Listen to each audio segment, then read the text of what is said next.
YouTube? It's your girl Mamavee here. I came to speak with you guys a little bit about something that's been running through my mind.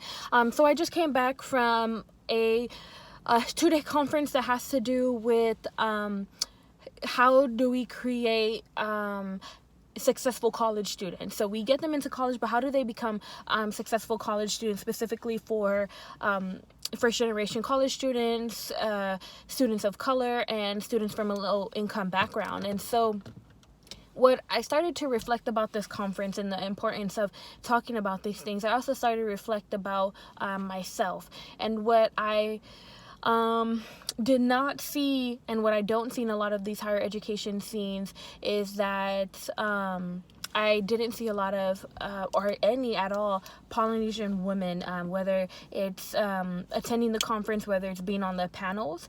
And I've been in higher education professionally in the past 4 years. So pretty much all of my career after college. And I went to a private all-women's college, and I didn't see a lot of Polynesian women there, or even any of the conferences that I did attend or the groups that I was in.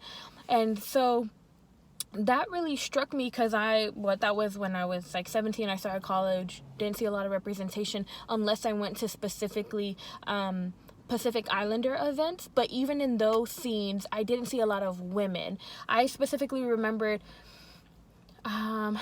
I went to like a Polynesian conference that promoted culture and higher education for our students, and I remember seeing the panel that they had, and it was a large panel, maybe 10 people, not exaggerating, and there was only one woman who was discussing higher education, and ironically enough, she's a family member of mine, awesome woman, and she even commented of, there's only one woman on this panel speaking about higher education and all the rest of them are men.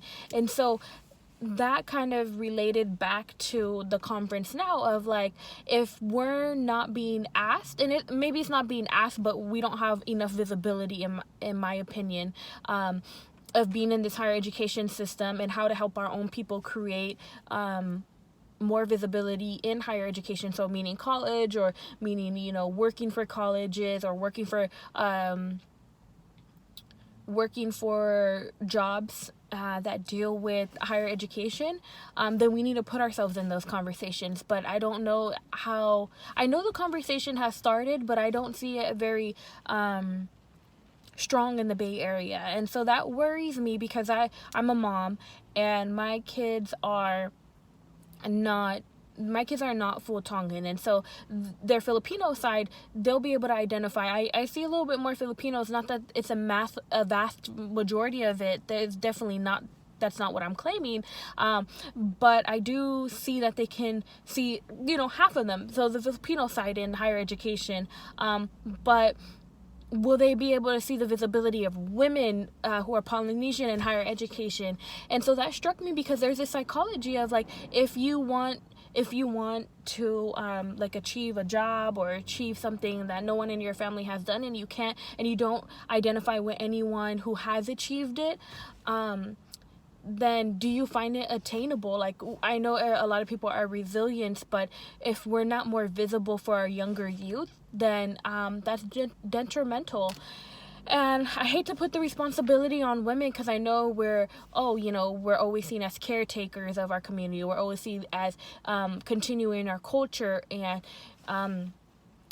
but I don't know which way to go about it, because I really do want to see our Polynesian women show up in these scenes and be present in these scenes, because I think we have great, valuable experience and skills and stories to bring into the scene, so that we can help our younger generation go to college or achieve a higher education. And that's not everyone's route, which is perfectly fine, but for those who are still finding their ways, those are in middle school, those are in high school, I want to make sure that they know that it is a possible route. And so I think we're like kind of in this important era, because I'm first generation Tongan American. So my parents were born in Tonga, and then they migrated here mid 80s, early 90s, and of course they had me. So and then I became like the first American born of my family, not of my generation, right? And so now my children are second removed from Tonga, right? And so the most that they'll ever know about Tonga is what I teach them, but more valuable what my parents teach them, right? And so, but they don't have that first experience of what it is to be kind of like in both worlds, Tongan American and, being Tongan and being American, and that shift that we had to play between my parents and that American culture of like translating, doing these forms. And so it's just interesting, right? I know as a lot of people of color, a lot of different ethnicities, right, we're against this race against time that we've always been behind due to institutional structures, right?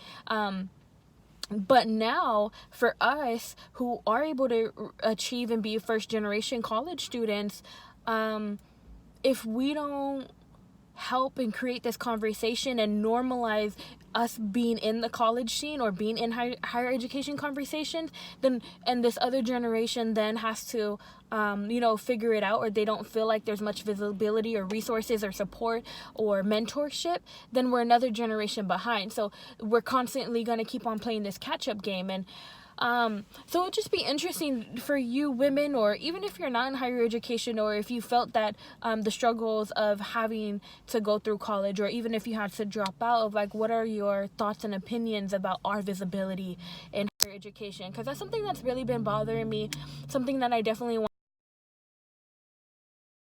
not for money, but something I think that's definitely needed on the side, right? Because I have this skill set of knowing about financial aid, knowing about student loans, knowing about the college application system, and retaining all this knowledge. And I think it's only best of when I obtain this knowledge to spread this knowledge. So I mean, even if you're interested in having a personal conversation with me about higher education, and you being a Polynesian woman in higher education, and how you feel or how you show up in higher education, I would truly love that, because this is just something that's has my gears running of conversation that we definitely need to have, especially if you're in the Bay Area. Please feel free to reach out.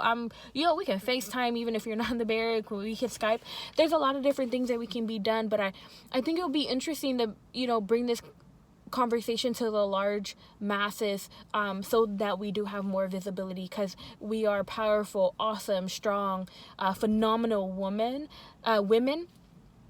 So to kind of just be not highly seen, I think that's something very unfortunate, and something that I really want to change. And so feel free to hit me up on my comments, my YouTube, message me, and let's keep this conversation about us becoming more visible in higher education, and how we can help this younger generation of getting rid of the imposter syndrome, getting rid of the stigmas of we're just adding diversities to these colleges or to these jobs, but then also looking at how do we then financially advise these kids trying to go through college. As we know, our finances are so tied into the culture, so tied into the church, so those are other struggles too. But yeah, I just want to first start off and hearing other women, Polynesian women's opinion about everything going on. So feel free to hit me up. I mean, I want this to be an open dialogue, and I am looking forward to hearing from you all.